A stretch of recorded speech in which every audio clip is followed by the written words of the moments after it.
These are 5 more board games that I've played recently and what I thought of them.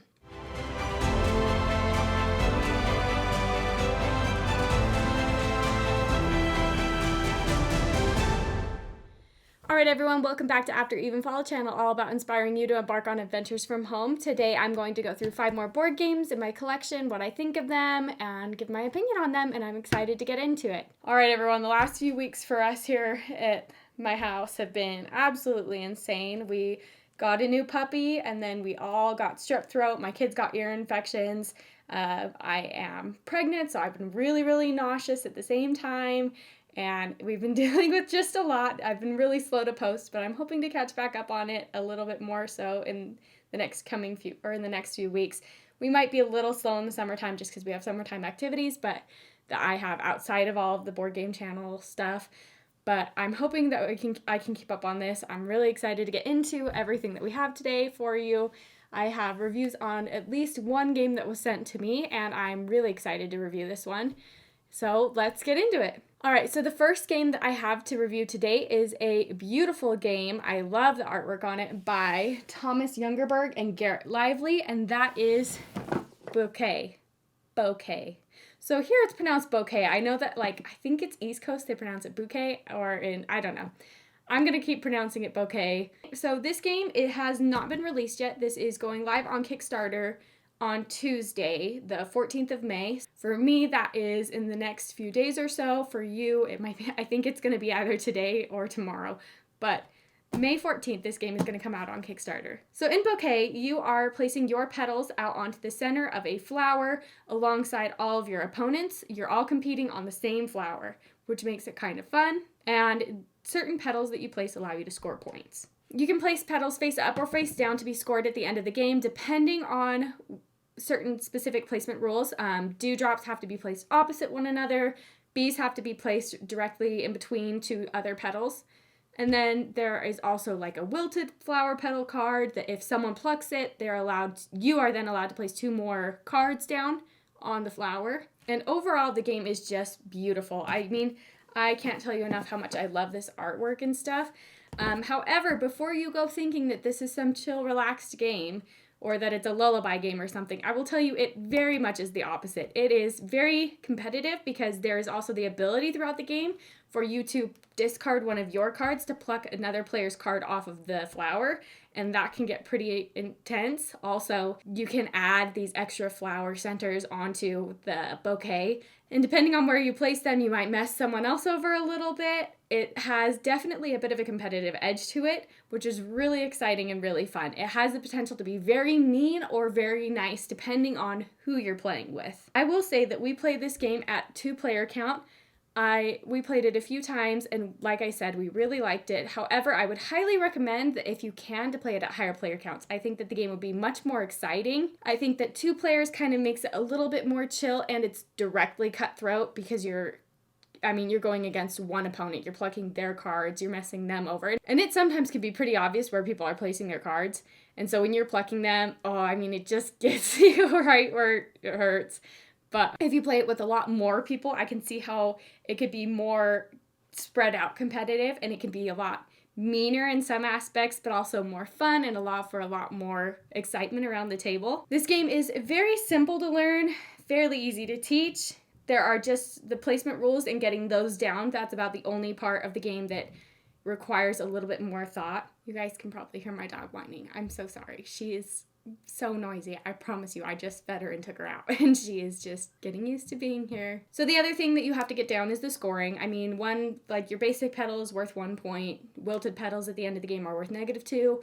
Bees are worth an additional amount, and dewdrops are worth an additional amount. But I do think that this is a very good entry-level game for board gamers. This is a good one. I know I would definitely play this with all of my in-laws. Not all of them are board gamers, but it would be a really fun game to break out at Christmas time when they're all there, or if we did a summer camp. This would be a really fun game to bring out and to play with everyone. It's good as a group game, but also offers some strategy. I'd put it somewhere in a similar category as Bears and the Bees, Gnoming Around. It's one of those games that it's fairly easy for people to understand how to play, and also fairly easy to teach. and still offers a lot of enjoyment and excitement. Not to mention the board is really beautiful.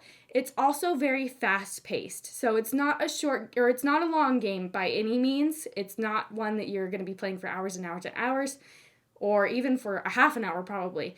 The games that we played were 15 minutes tops. They say even on the box that it's 15 to 20 minutes. I do want to say that this, I believe, is a prototype copy of the game, just in case I haven't said that already. But I gave this game 3.5 stars. We really enjoyed it a lot. It's definitely not heavier on the strategy end. It does allow you just enough to keep you engaged and to have fun without being over the top. And this is a really exciting game. I definitely if I had not already received a copy, I'd probably be backing it. I might still actually back it because I might get a copy for my mom because she might really like it. But anyway, that is Bouquet. Okay, so a lot of these games this video I'm going to be a little bit more biased about just because I have personal reasons for really loving them. But this was the very first game that I ever kickstarted, and that is Maple Valley, produced by Kids Table Board Gaming. So in this adorable game, you are creatures racing around the map to grab last-minute resources to put together the Spring Festival, just like the extra things that are needed to make it extra fun, maybe like cakes or snacks or things like that. It's a really adorable game. You'll make friends along the way that allow you to have certain bonuses, maybe allow you to go on certain paths or maybe go twice on certain paths or other kind of things. It's a very cozy style game. It kind of reminds me a little bit of games like Harvest Moon or Fae Farm, just because there is that resource collecting and then there's that crafting section where you're taking the resources that you've earned and you're making certain items to take to the Spring Festival eventually. So I really love how colorful the board is. It's very beautiful. It very much gives camping vibes, which is something that I am very interested in just because I used to work at a scout camp. I was a Venture Scout for Boy Scouts of America, and that back in the day, and I miss it a lot, and so this kind of scratches that little itch for me and the feeling that I'm still at scout camp, which was my second home for a few summers. I have purchased the upgrade for the resources, so the tokens that you see in any B-roll that I have listed are in fact upgraded tokens. They are not the ones that you will get standard with the game. I believe that the standard tokens, resource tokens, are cardboard chip tokens. The ones that I have are wood and they are screen printed, and I will say I love deluxifying my games. I love upgrading them, and those are upgrades that I definitely do not regret at all. I think they're gorgeous. I like that they are sturdier, and I love the meeples on the game. They are so cute, and I just can't get enough of them. There were also some mini expansions that came with my copy of the game just because I Kickstart backed it and I got everything that came with it. However, I haven't really felt the need to get them out at all just because the game itself almost plays like it already has expansions within it. And there are certain areas of the game that feel like if you played the game without it, it would be fine. You wouldn't have a problem.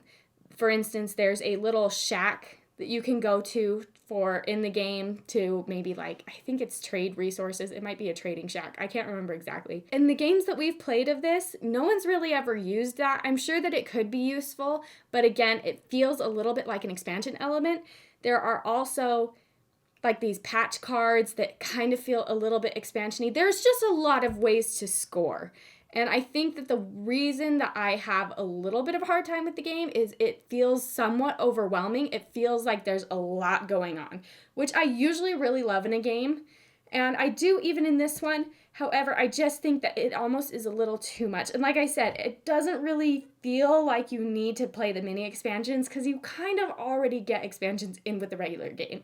There are festivity scoring, there's patch cards that you can score, there's also you score your friend cards, you score for all of the items that you make.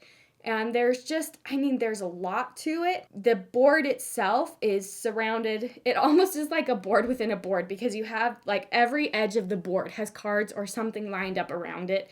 And then there's the board itself that you're racing up and down and the sun's moving and there's a lot going on. They say that the game is for 8 to 10 and up. I would not play this with anyone under the age of 12. I am just maybe I could see 10.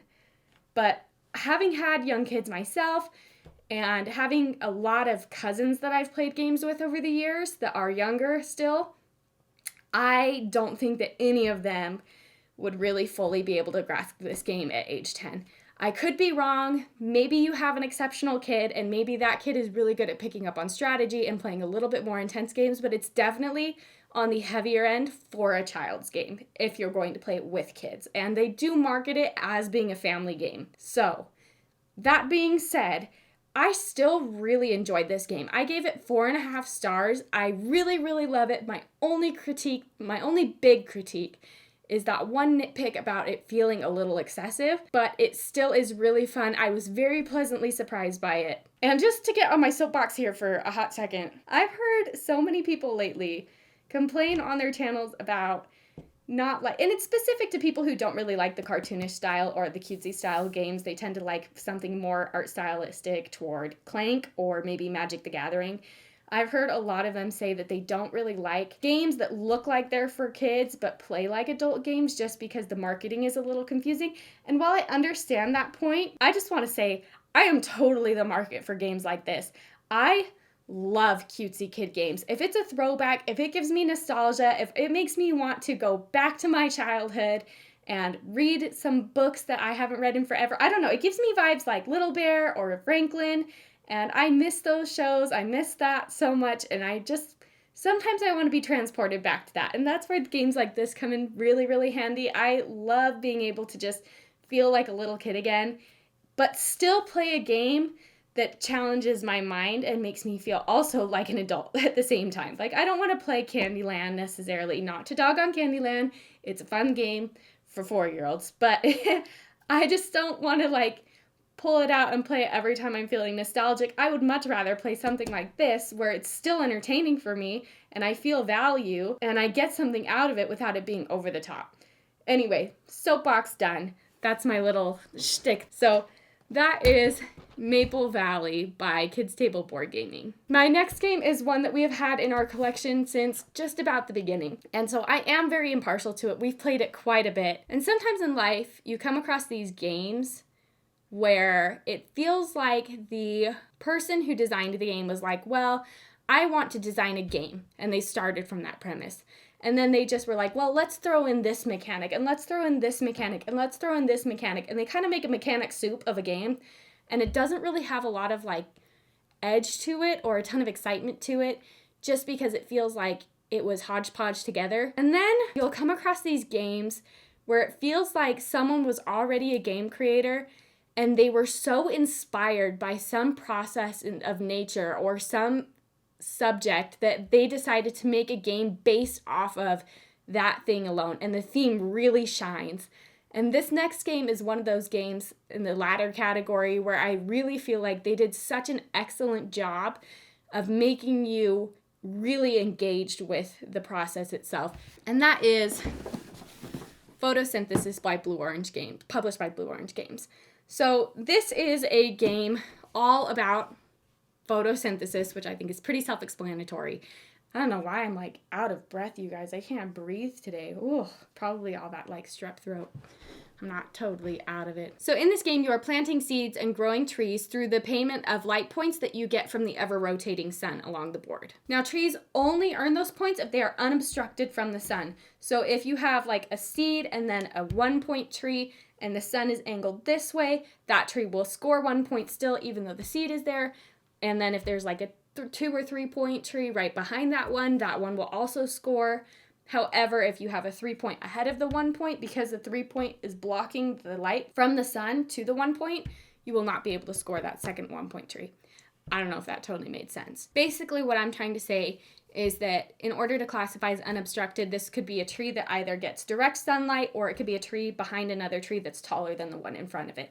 And those two would both score points. Now, once your trees reach their highest point, you can either keep them there to keep accruing points, or you can cull them in order to score the end game points from the base that they've been growing on. Now, what I mean by that is on the board, there are a bunch of different bubbles, right? And each of the bubbles has a certain number of leaves on them, which indicates what scoring you'll get from, or what pile you get to draw scoring tiles from throughout the game. If you are growing a tree in the center of the board, it is a little harder to get that tree all the way up to 4 points without it getting totally obstructed from the sun, and therefore the reward is higher for culling that tree. And then as you go outward from that center, you will slowly lose the amount of points that you will gain at the end of the game from growing and culling trees. So like I said, like Everdell, Santa Monica, and a few other games, and Terraforming Mars and a few other games that we have, this was one of the very first games to our collection. We purchased it right when my husband and I started to have kids because we used to do Friday date nights, and those got really difficult to do after we had kids. It was hard to find babysitters, so instead we would take the money that we would allocate for date night and we would take it and pour it into buying board games that we would just stay up late and play after the kids had gone to bed, and that would be date night instead, just because we didn't want to always watch movies all the time. And this was one of the first games, like I said, that came into our collection. And we have had a really fun time playing it. We've really enjoyed it. And every single person that we've brought it out to and every single person that we've added in to play against has really liked it as well, including people that I didn't think would be really into board games. So I have, just because I feel like the theme is really engaging, it is a medium weight game. It's definitely not light, but it's also not like, it's not on the heavier end of medium. It's like directly at medium. And I have given this game 4.5 stars just because it's been such a fun game for us to play all the time, and it's been just great to have in our house, and that is Photosynthesis. All right, so the next game that I have is another oldie but a goodie. It's one that we've had for about the same amount of time that we've had Photosynthesis. I want to say it's a little newer. I think we bought it at the beginning of COVID, but I could be wrong on that. And that is Planet, also published by Blue Orange Games. So at the beginning of each game of Planet, everyone is given a little planet ball thing. It has a bunch of pentagon shapes all over it with magnets in them. Each round, players will select a tile that has certain landmarks on it. Maybe it's a desert tile mixed with a water tile or a forest tile or ice or mountains or something like that. Each tile is a little bit different, and every round, players will select one of those tiles to put on their planet immediately. So then right after that, everyone will take a look at each other's planets, and you will see who has fulfilled the goal for the animal cards laid out in front of you. Now, the animal cards may vary a little bit. Some say, like, maybe whoever has the most amount of desert, but no water tiles touching the desert, or the least amount of water tiles on it. Yeah, my dog started whining, woke up my sick kid, and now I have to finish this video. Anyway, bear with me, you guys. It has been such a long last few weeks. Okay, so back to talking about Planet. So I think the last thing I was talking about was how you put the pentagon tiles on your Earth or on your little planet in certain arrangements, and then how those arrangements affect the amount or the cards that you can draw. So basically, some of the cards will say, like, whoever has the most grass on it gets to take that card and add it to their collection. And then at the end of the game, those animal cards will score for a certain amount of points. There's also an objective card that you're given at the beginning of the game.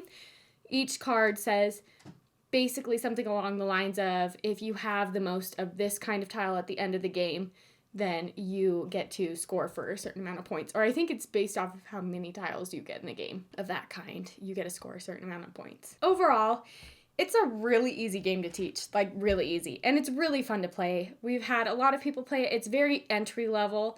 I would call it a light game. It's pretty light. It's very chill, and it's a really good in-between game for when you have maybe a heavier game on the table and you need something to relax from before you get into another heavy game. I really like it a lot. I gave it about 3 stars just because I do have other games that I definitely like better, but it is a good one for small groups. I think it plays up to 4 players, if I remember right. Yeah, it plays 2 to 4 players, and like I said, it's really good for new people. For us, that's a big deal because we don't actually have like a set board game group that we play with. And it's not very often that we play with people who are interested in more intense games. So those games that we can play with people who are playing games maybe for the first time in years, those we tend to get on our table more often than anything else. And this definitely fits that bill. It's really nice to have around, and that is Planet. The next game that I have today is one that I purchased for my husband, and that is Skull Canyon Ski Fest. So my husband, I've mentioned it before on this channel, is really into skiing. I grew up skiing, however, I have not done it in years just because I've had a few little incidents that make it a little bit hard for me to want to get back out there again. However, he's really into it. My kids are really into it.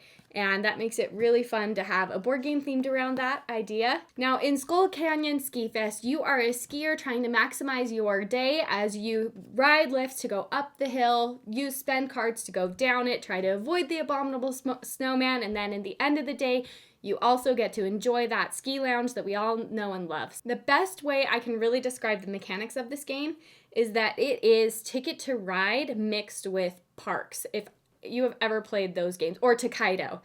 It has an element of it, so you play it in two separate round styles each. So, okay, how do I explain this? So, there are a few different rounds of the game, and each of those rounds are subdivided into two separate categories. There is the skiing category, and then there is the lodge day category, or I think they call it the ski village in the game.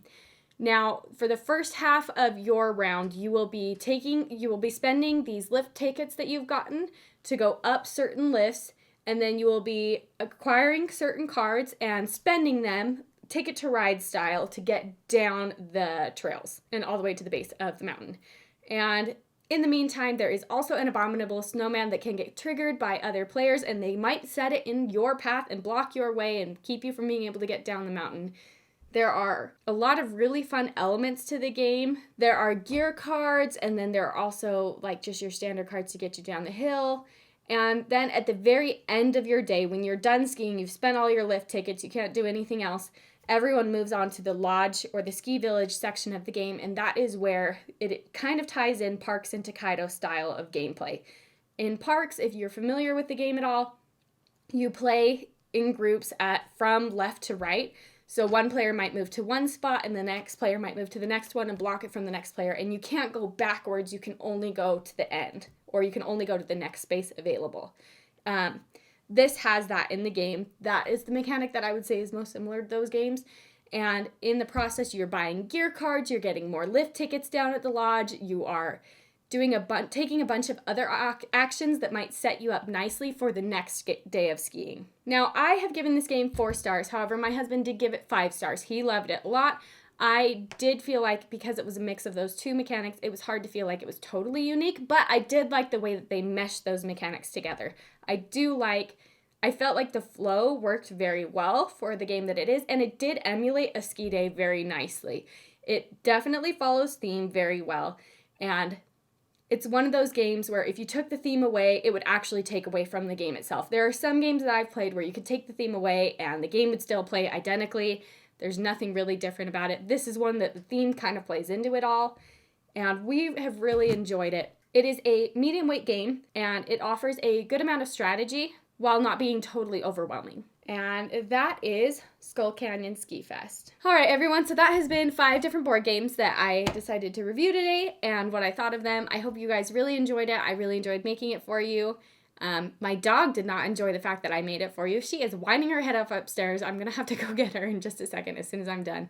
But I have loved making this for you guys, like I said, and I appreciate each and every one of you so much. It has been so incredible to have you all join my channel and to subscribe. I've really loved getting to know so many of you over BGA. It's been so fun to play against you guys, and I am really appreciative of every single one of you. If you guys are interested in any sort of fun board gaming merchandise, you can go ahead and check the link in my description to be taken to Harbor Loot. They have dice trays, and a bunch of other fun stuff that you can go take a look at. And I hope you guys have a wonderful day, and I can't wait to see you again soon.